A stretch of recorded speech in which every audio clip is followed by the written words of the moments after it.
जय श्री राम भाइयों, स्वागत है आपका मेरे इस वीडियो में। जैसे कि आप लोगों को पता होगा कि स्टैंड अप कॉमेडी हमारे इंडिया में भी कितना ट्रेंड कर रहा है और बहुत सारे स्टैंड अप कॉमेडियंस अभी इंडिया में बहुत ज़्यादा ट्रेंड कर रहे हैं। बट मैं जिस स्टैंड अप कॉमेडियन की बात कर रहा हूँ उसका लेवल ही अलग है, because he is a God. Kapil Sharma की बात नहीं कर रहा हूँ, मैं बात कर रहा हूँ द गॉड रागा यानी राहुल गांधी।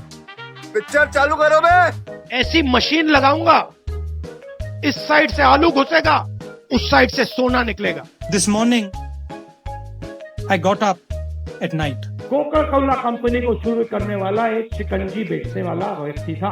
मानो ना मानो। और इनका भी एक नया स्टैंड अप शो आया है जिसमें इन्होंने अपनी कॉमेडी का टारगेट बनाया है इलेक्शन कमीशन ऑफ इंडिया और बीजेपी को। राहुल जी कहते हैं कि बीजेपी ईवीएम से वोट चोरी करती है, तो अगर वोट चुराना इतना आसान होता तो आपने क्यों नहीं चुराया? जो इनका वोट चोरी का नया शो आया है वो कोई नई बात नहीं है, मतलब बहुत नॉर्मल है। जब भी ये लोग इलेक्शन हारते हैं तो ये कुछ ना कुछ लेके ही आते हैं। तो क्या नाचो मैं भी नाचा, मेरे को दो। या तो इंडिया के इलेक्शन को गलत बताते हैं, या तो फिर ये कहते हैं कि ईवीएम में गड़बड़ है, या तो फिर इलेक्शन कमीशन ऑफ इंडिया को टारगेट करते हैं। मतलब सीधा लॉजिक है, अगर कांग्रेस जीतती है तो जनता की जीत, और जब कांग्रेस हारती है तो ईवीएम में गड़बड़। मतलब ये तो वही वाली बात हुई कि तोड़ा कुत्ता टॉमी साडा कुत्ता कुत्ता। साडा कुत्ता टॉमी साडा कुत्ता कुत्ता। राहुल जी, पहले तो आप ये समझिए कि इलेक्शन कमीशन ऑफ इंडिया का काम क्या होता है? वोटर आईडी बनाना? अरे झूठ बोल रहा है, ये झूठ बोल रहा है। नहीं भाई, ये वो तो बीएलओ का काम होता है। बीएलओ, एसडीएम, ओडीएम का काम होता है। और ये जो बीएलओ, एसडीएम, डीएम, ये किसके अंडर में काम करते हैं? स्टेट गवर्नमेंट के। और अब कर्नाटक में स्टेट गवर्नमेंट किसकी है? तू समझा? हाँ। नहीं, तू समझा नहीं। भाई फनी बात तो ये है कि 20 मई 2017 को इलेक्शन कमीशन ऑफ इंडिया ने सारी पॉलिटिकल पार्टीज को चैलेंज दिया था कि आप आइए और ईवीएम हम आपके सामने रख देंगे, इसको हैक करके बता दीजिए। देश में आज के दिन ऐसा चुनाव हो जिसमें कोई गड़बड़ी नहीं हो, जिसमें ईवीएम में कोई गड़बड़ी नहीं है, तो मैं दावे के साथ कह सकती हूँ ये 180 से ज्यादा सीट नहीं ले सकते, उससे भी कम लेंगे। देखिए, हम एक बात जानते हैं, दिग्विजय सिंह को ईवीएम पर भरोसा नहीं है। बात खत्म। Alvi says EVMs too can be remotely hacked. Congress says Modi can hack EVMs with the help of EVM के बिना नरेंद्र मोदी चुनाव नहीं जीत सकता है। जो पार्टी 24 घंटे ये बोलती रहती है कि ईवीएम में गड़बड़, ईवीएम में गड़बड़, उस पार्टी ने इस बात के ऊपर, इलेक्शन कमीशन ऑफ इंडिया के इस चैलेंज के ऊपर रिएक्ट ही नहीं किया। मतलब पूरा टोटली इग्नोर। विपक्ष की पार्टी को ये मशीनें दिखा दीजिए। तो आप क्यों नहीं गए? अगर आप चले जाते और ईवीएम को हैक करके दिखाते तो ये प्रूफ हो जाता कि ईवीएम हैक भी होता है। गाइज, आप लोगों ने कभी नोटिस करा हो कि राहुल गांधी जब अपने हाथ में माइक पकड़ते हैं तो गूगल ट्रांसलेट बोलता है कि अरे मुझे चक्कर आने लग गया अब। 100 साल पहले महात्मा गांधी जी कांग्रेस पार्टी के प्रेसिडेंट बने थे। अच्छा। और 150 साल पहले सरदार पटेल जी इस धरती पे पैदा हुए थे। ठीक है, समझिए। बोलना क्या चाह रहे हो भाई साहब? तो भाइयों, जब राहुल गांधी जी स्टेज पे चढ़ते हैं तो मेरे को कभी कभी पता नहीं अंदर से ऐसा क्यों लगता है कि यार ये व्यक्ति ना माल फूक के आया है। सबसे ज्यादा जीएसटी हिंदुस्तान के गरीब लोग देते हैं, मतलब 90% देता है। जितनी जीएसटी हिंदुस्तान का सबसे गरीब व्यक्ति देता है उतनी ही जीएसटी अदानी देता है। जितनी जीएसटी वो देता है उतनी ही जीएसटी अदानी देता है। सच्चाई है ये। अदानी जीएसटी नहीं देता। अरे कहना क्या चाहते हो? दलितों की आबादी 15%, पिछड़ों की आबादी कम से कम 55%, आदिवासियों की आबादी 9%, माइनॉरिटीज 15%, सब जोड़ लो 90% बनता है। आप कहाँ थे ज्ञानी बाबा? तो भाइयों, बात करते हैं अब कुछ फैक्ट की। राहुल जी ने अपने शो में एक जोक मारा। क्या बोला तूने?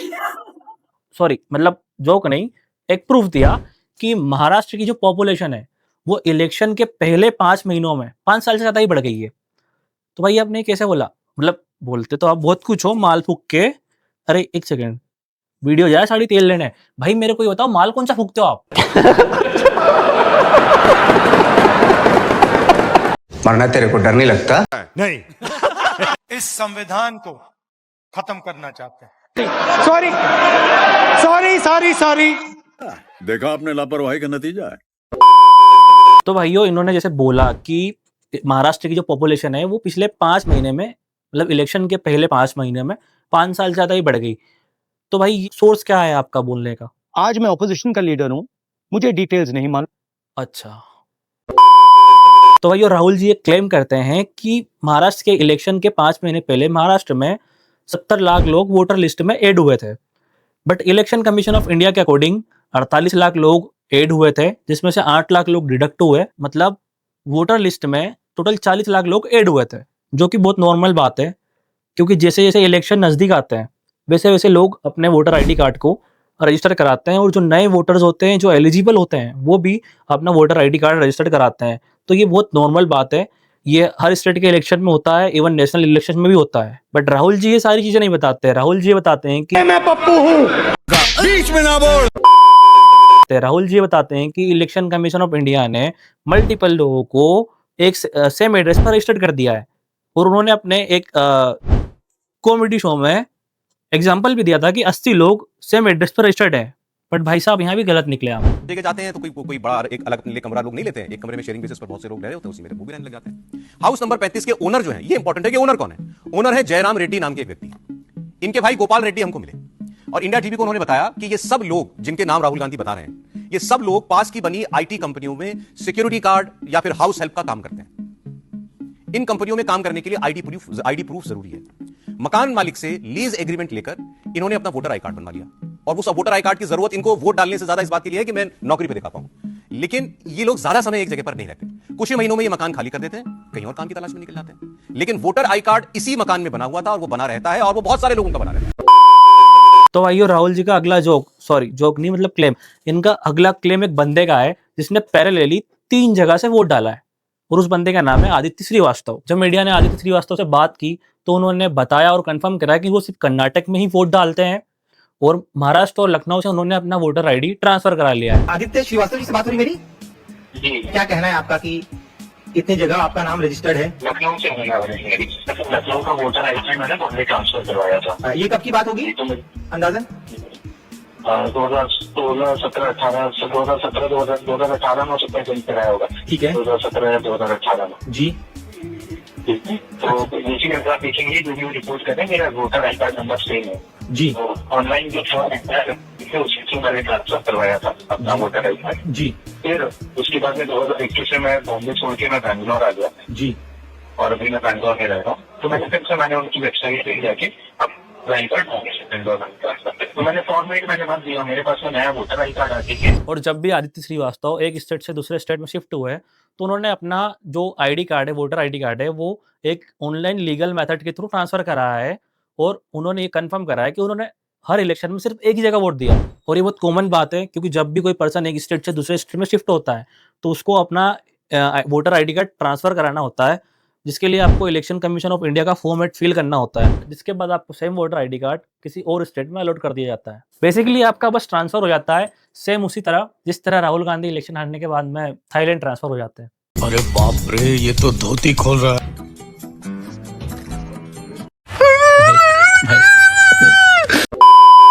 कई सारे केसेस में कुछ लोग फॉर्मेट फिल नहीं कर पाते हैं, और मैनुअल प्रोसेस के कारण वो इलेक्शन कमीशन ऑफ इंडिया के सर्वे में ग्रेब नहीं हो पाते हैं। और कुछ लोग फॉर्म फिल करते भी हैं तो मैनुअल प्रोसेस के कारण उनका नाम और वोटर आईडी 2 लिस्ट में आ सकता है, बट इसका मतलब ये नहीं कि वो लोग अलग अलग जगह पे वोटिंग कर रहे हैं। उनको सिर्फ अपने डेजिग्नेशन के अकॉर्डिंग जो वोटर बूथ होता है वहीं पे वोट देना अलाउड रहता है।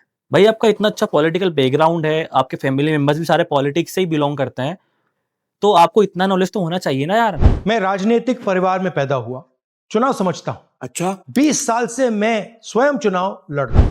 भाई साहब अगर आप इतने साल से इलेक्शन लड़ रहे हैं और आपको इलेक्शन की इतनी अच्छी नॉलेज है, तो एक आधा जीत जाते तो। अरे बस कर भाई, और पागल कर दिया पिता जा। बंद करो हाथ जोड़ के, मैं मोदी साहब से गुजारिश करता हूँ। तो भाइयों इनके अगले जोक की नहीं क्लेम की बात करते हैं। इनके अगले क्लेम की बात करते हैं कि इलेक्शन कमीशन ऑफ इंडिया किसी भी पॉलिटिकल पार्टी को इलेक्शन लिस्ट नहीं देती है। बट भाई साहब यहाँ भी गलत निकले, क्योंकि election commission of India her political party के बूथ लेवल एजेंट को इलेक्टोरल रोल्स की कॉपीज अवेलेबल कराती है, और ये जो रोल्स होते हैं ये सिर्फ पॉलिटिकल पार्टीज को ही नहीं, कोई भी आम आदमी इलेक्शन कमीशन ऑफ इंडिया की वेबसाइट पे जाके इन्हें इजीली एक्सेस कर सकता है। ये बड़ी अच्छी बात कही आप। अब रही बात वोट चोरी की, तो इन्होंने अपने शो में एक पीपीटी रिप्रेजेंट की थी वोट चोरी की, जिसमें किसी भी डिपार्टमेंट का नाम वाम या कुछ स्टैम्प वगैरह था। मतलब ऐसे तो कोई भी फेक डॉक्यूमेंट्स एमएस वर्ड में क्रिएट करके रिप्रेजेंट कर सकता है, करेक्ट। तो इसीलिए इलेक्शन कमीशन ऑफ इंडिया ने राहुल गांधी को कहा कि आप एक ऑफिशियल फाइल कंप्लेंट कीजिए एफिडेविट के साथ में। बट भाई साहब कंप्लेन ही नहीं कर रहे। क्यों नहीं कर रहे? मैं नहीं बताऊंगा, ये तुम्हारा भाई तुमको बताएगा। आइए देखते हैं, बैठचंद मजा आएगा। तो भारतीय न्याय संहिता के सेक्शन 238 के अकॉर्डिंग अगर कोई भी पर्सन फेक एविडेंस किसी कॉन्स्टिट्यूशन प्रोसेस में रिप्रेजेंट करता है तो उसको 7 साल के लिए जेल हो जाएगी। मतलब आपको 7 साल के लिए जेल तो जाना ही है, उसके अलावा आप 6 साल के लिए किसी भी इलेक्शन में पार्टिसिपेट नहीं कर सकते। मतलब 7 + 6 13 साल के लिए आप पॉलिटिक्स से गायब। तो भाई कर दो ना कंप्लेन, वैसे भी आप तो गायब ही हो, कर दो complain. No, God, please, no. तो गाइस ये कोई नई बात नहीं है, ये सब इनके ड्रामे हैं ताकि जनता को भड़काया जा सके। और जब भी राहुल गांधी जी ऐसा शो लेके आते हैं तो जो आरजेडी कांग्रेस के स्टेज पे प्रमोशन करने के लिए प्रधानमंत्री जी को गालियां दी जाती है, और हमारे ध्रुव भैया आके वीडियो बना के चले जाते हैं। ऐसे कैसे चलेगा भैया? हमारे जर्मन शेफर्ड भौंकने लग गए दोबारा। जर्मन शेफर्ड कुत्ते पालना बहुत डिफिकल्ट है भाई, बहुत डिफिकल्ट है। देखो, तो जय श्री राम भैया, अब वीडियो को एंड करते हैं। अगर वीडियो आपको अच्छा लगा हो तो वीडियो को लाइक करो, कमेंट करो, शेयर करो, चैनल को सब्सक्राइब करो। नहीं तो फिर ना मैं भी फिर ना यूट्यूब को हैक करके लाइक कमेंट शेयर सब्सक्राइब सब चोरी कर लूंगा। प्लीज ये अच्छा नहीं, ये अच्छा नहीं।